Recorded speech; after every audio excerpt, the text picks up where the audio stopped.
autorités algériennes ont commencé à échanger le 21 novembre 2024 avec encore une fois les autorités du ministère des Affaires étrangères français. Il s'agit de deux parties.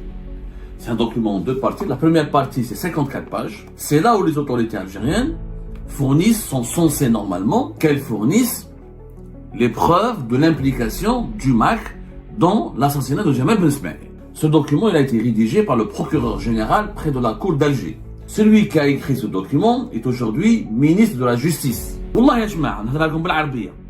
Qui قريت les 54 pages de monsieur Lotfi Boudjma, l'actuel ministre. Je me dis خلاص. ربي مع بلادي. Que Dieu protège l'Algérie. En 54 pages, il n'y a pas eu une preuve des juges français, des sources judiciaires françaises, de telles bêtises, de telles conneries, de telles contradictions. Au lieu de fournir des preuves de l'implication de Brahim Belabassi, il reconnaît dans ces 54 pages qu'ils n'ont aucune preuve, que l'affaire elle est purement politique. Vous allez mourir de rire. Vous allez mourir. Les erreurs de traduction. Ils ont utilisé Google Traduction. Au lieu de dire Mohamed Al-Askari, c'est Mohamed l'armée. Les autorités algériennes ont commencé à échanger le 21 novembre 2024 avec encore une fois les autorités du ministère des Affaires étrangères français pour transmettre les compléments d'information. Ce document, le complément d'information, nous l'avons obtenu. Il s'agit de deux parties. C'est un document en deux parties. La première partie, c'est 54 pages.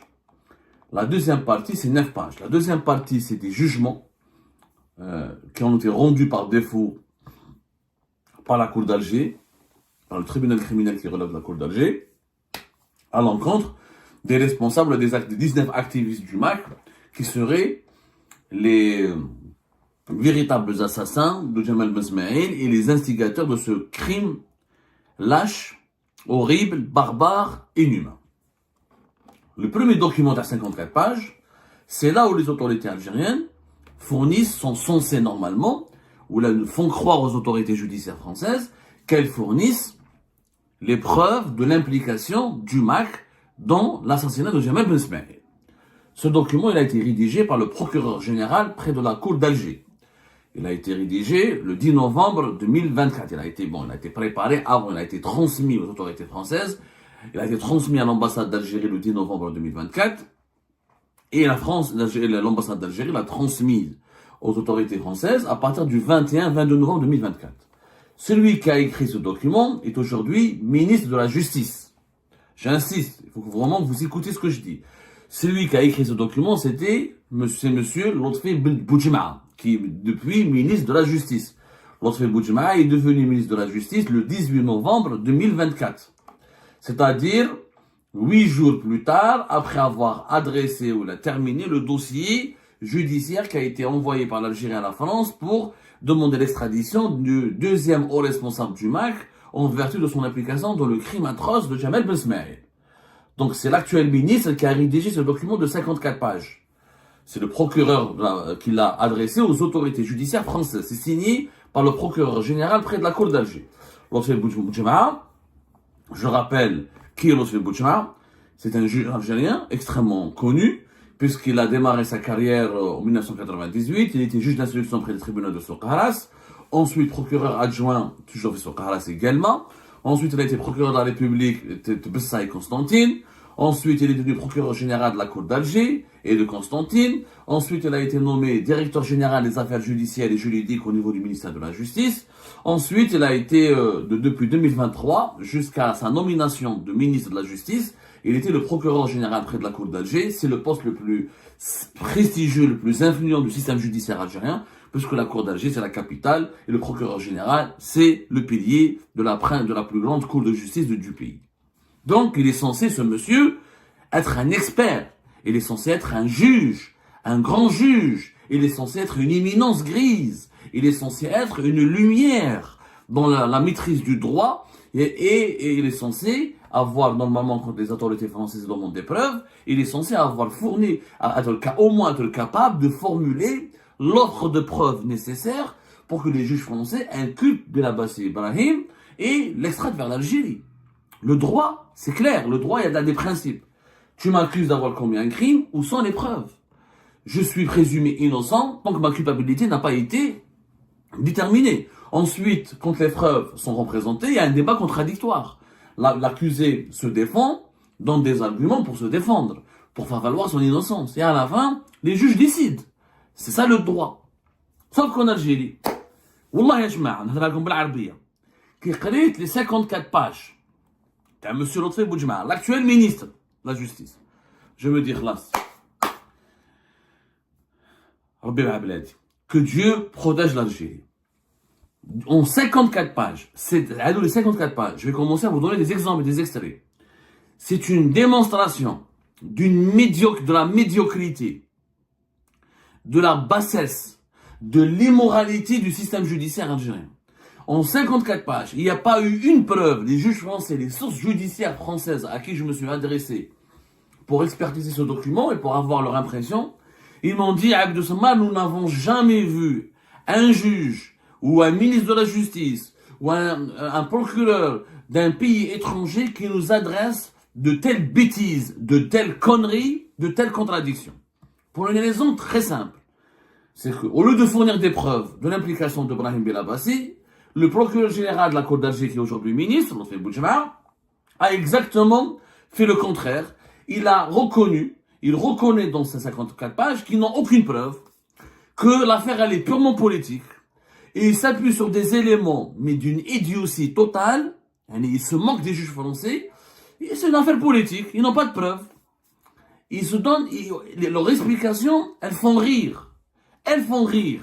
Je commence ma démonstration. Par exemple, le numéro 1. Partie numéro 1. La France, les autorités françaises ont demandé aux autorités algériennes de fournir des explications, c'est-à-dire pourquoi vous estimez que Hada Brahim Belabassi a participé aux actes terroristes et subversifs qui visent la sécurité de l'État. Parce que l'Algérie l'accuse de terrorisme, d'atteinte à la sécurité de l'État, à l'unité nationale, à la stabilité et le fonctionnement normal des institutions du pays. Les autorités françaises ont demandé des explications. Pourquoi ce bonhomme, pour vous, il est aussi dangereux? Qu'est-ce qu'il a fait? Donnez-nous des preuves. Qu'est-ce qu'il répond l'actuel ministre de la Justice, qui était procureur général près de la Côte d'Alger? Le nommé Belabassi Brahim est considéré comme auteur principal en raison de son appartenance au mouvement MAC, mouvement pour l'autodétermination de la Kabylie, qui vise essentiellement à porter atteinte à l'intégrité du territoire national, en promouvant l'autodétermination de la région de la Kabylie. Cet acte est considéré comme un acte terroriste. Éléments matériels, ok, tu me dis que c'est un terroriste, on ramène les éléments matériels, les preuves. Monsieur Belabassi, sur les preuves de la justice algérienne, c'est l'émission d'instruction par l'accusé, Brahim Belabassi, aux membres affiliés au mouvement séparatiste de MAC, visant à porter atteinte à l'unité nationale et à l'intégrité du territoire national, en revendiquant l'indépendance de la Kabylie. Il fournissait également des drapeaux spécifiques aux membres de ce mouvement. Donc, l'Algérie accuse quelqu'un d'être terroriste et subversif, et d'être une menace contre la sécurité nationale et la stabilité du fonctionnement du pays, parce qu'il fournit des drapeaux. Où sont les preuves? Il a fourni des drapeaux spécifiques aux membres du MAC. Est-ce qu'un drapeau est une arme? Non. Est-ce qu'un drapeau génère des morts? Non. Est-ce qu'un drapeau peut tuer des personnes? Non. Est-ce qu'un drapeau c'est un élément matériel d'un acte terroriste? Ben non. La question, les juges français ont posé une question très simple. Donnez-nous la preuve que le responsable du MAC est un terroriste qui a fait des crimes subversifs et qui menace la sécurité de l'Algérie. La justice algérienne, elle a donné des instructions pour l'indépendance de la Kabylie. Une instruction, c'est pas un crime. Le crime, c'est un acte. Et c'est quoi les preuves? Ils avaient des drapeaux.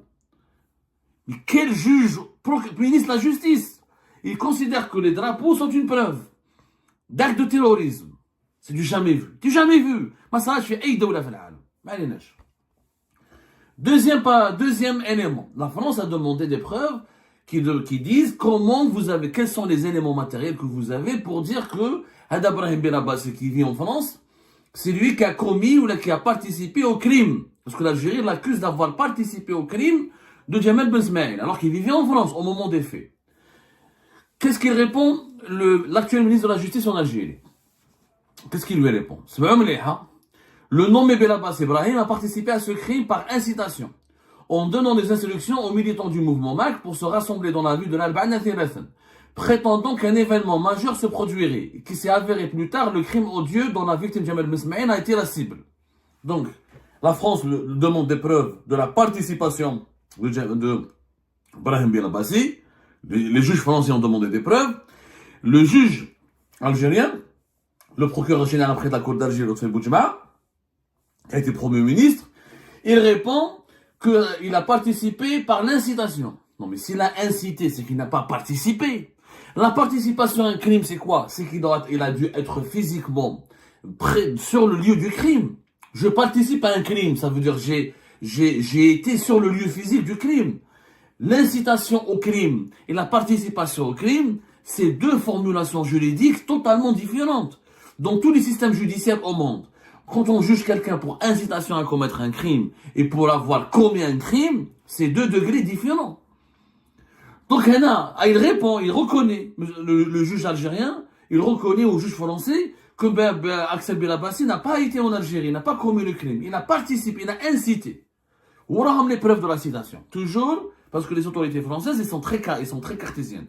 Ils ont demandé des preuves, ils ont posé des questions, et pour chaque question, ils ont demandé des éléments matériels. Ce qui est la base de la justice. Pour le condamner, pour juger quelqu'un, il faut des preuves. On va pas sur des rumeurs. Les éléments matériels, c'est quoi? Atteinte à la vie privée de Jamal Ben Smaïl. C'est quoi la relation? Vous dites que Brahim Ben Abbassi il a participé à ce crime. Waraham les éléments matériels. Atteinte à la vie de le meurtre de Jamal Ben Smaïl est considéré par la justice algérienne comme une preuve de l'implication de Brahim. Alors qu'on demande au juge algérien des démonstrations et des preuves de l'implication de l'accusé dans ce crime. Et la justice algérienne répond à que le crime s'est déroulé, donc il a incité et donc il est responsable. Il n'y a rien. C'est grave comment la justice algérienne elle est dirigée. L'affaire Jamal Ben Smaïl a dévoilé, encore une fois, les dysfonctionnements, les misères, les incohérences ou les absurdités, les extravagances du système judiciaire algérien. Je vais pas expertiser les 54 pages, parce que vous allez mourir de rire. Vous allez mourir. Les erreurs de traduction, par exemple, l'Algérie, les autorités algériennes, pas l'Algérie, l'Algérie les victimes, les juges algériens, ils ont utilisé une discussion entre deux soi-disant deux supposés militants du MAC. واحد اسمه محمد العسكري, je dis bien واحد اسمه محمد العسكري, et le deuxième, donc on a comme اسمه, et le deuxième, c'est un élément du MAC aussi, voilà. محمد العسكري مع ياسيري ولا نومي, voilà. En tout cas, c'est quelqu'un qui a محمد العسكري هذا مع ياسين دريسي. Yassine Drissi, soi-disant, la justice algérienne dit qu'elle a une communication entre quelqu'un qui s'appelle Mohamed Al-Askari et Yassine Drissi. Oui, dans cette communication, les deux militants du MAC reconnaissent que c'est le responsable numéro 2 du MAC, Axel Ben Abbassi, qui leur a demandé d'aller sur le terrain et de préparer le meurtre et le lynchage de Jamal Ben Smaïl. Les autorités françaises ont demandé les preuves. Puisque vous avez cette communication téléphonique, donnez-nous les preuves, les comptes rendus, les enregistrements, les éléments matériels qui prouvent. Le texte, le document transmis par la Cour d'Alger à la justice française, Mohamed Al-Askari, comment on les traduit? Mohamed l'armée.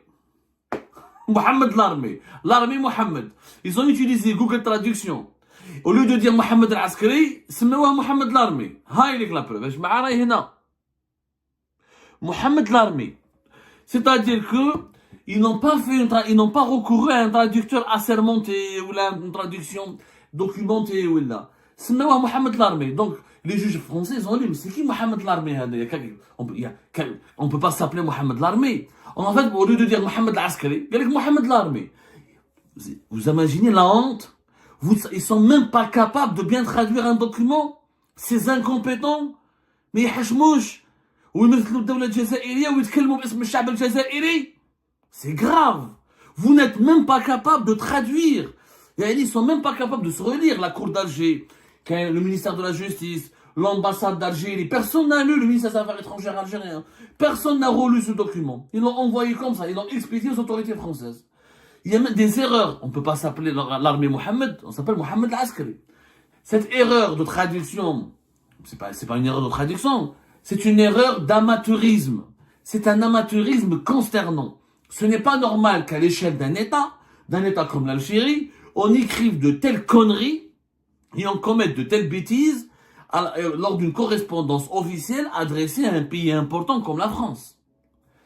J'en passe, les coquilles, les graves erreurs, les contradictions, j'en passe. Là, tu comme un autre exemple pour finir. Par exemple, pour le...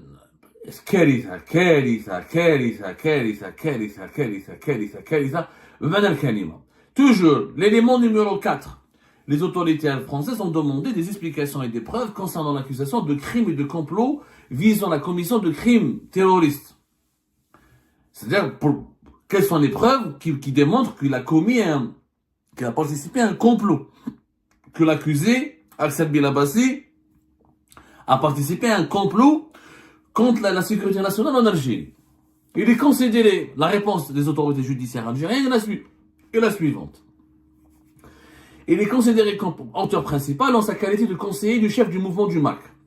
Il a incité les membres du mouvement par des instructions visant à porter atteinte à l'intégrité territoriale, en revendiquant l'indépendance de la région de la Kabylie.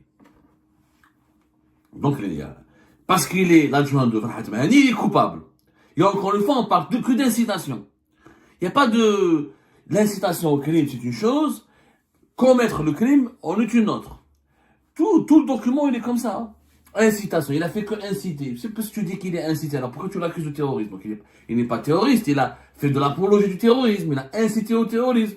Où sont les preuves? Où sont les éléments matériels? L'accusé est impliqué en tant que membre du mouvement terroriste MAC. Il occupe le poste de conseiller du chef du mouvement, émettant des instructions aux membres des MAC et en fournissant quoi? Des drapeaux spécifiques. Toujours. On a les preuves que c'est un terroriste, il est en train de comploter contre l'Algérie. Et ben, toujours les drapeaux. Parce qu'il a fourni des drapeaux. Et malheureusement, Inch'Allah, si quelqu'un donne le drapeau de l'Italie en Algérie pour commettre un crime, est-ce qu'on va accuser l'Italie pour autant? Si demain quelqu'un sort le drapeau des États-Unis d'Amérique en Algérie pour commettre un crime, est-ce que cela signifie que les autorités américaines sont derrière ce crime? Ça n'a aucun sens. Ça n'a absolument aucun sens. Et le document, il est largement... Je préfère revenir dans une deuxième émission. On peut faire 3 voire 4 émissions sur les incohérences, sur les contradictions et encore une fois, le non-sens. Il y a un non-sens total et absolu de la démarche des autorités judiciaires algériennes. Je vous remercie comme d'habitude pour avoir suivi cette vidéo jusqu'à la fin. N'oubliez pas de nous laisser vos commentaires, vos réactions et vos likes sur cette vidéo et de vous abonner à la chaîne si vous n'êtes pas encore abonné. Eh ben, je vous remercie aussi pour votre soutien à notre chaîne, ça fait vraiment plaisir. Nous avons bien dépassé la barre des 25 000 abonnés très récemment et nous démarrons l'année 2025 avec de nouveaux objectifs et nous espérons bien être toujours à la hauteur de vos expectations. C'est très important pour nous, donc nous lisons vos commentaires et les discussions très animées et très intéressantes dans la section des commentaires. Donc c'est un petit peu aussi le but de nos vidéos et de ces capsules, c'est de pouvoir discuter entre nous et de se partager les différents points de vue. Donc voilà, merci encore une fois pour votre soutien et à la prochaine dans une nouvelle vidéo. Au revoir.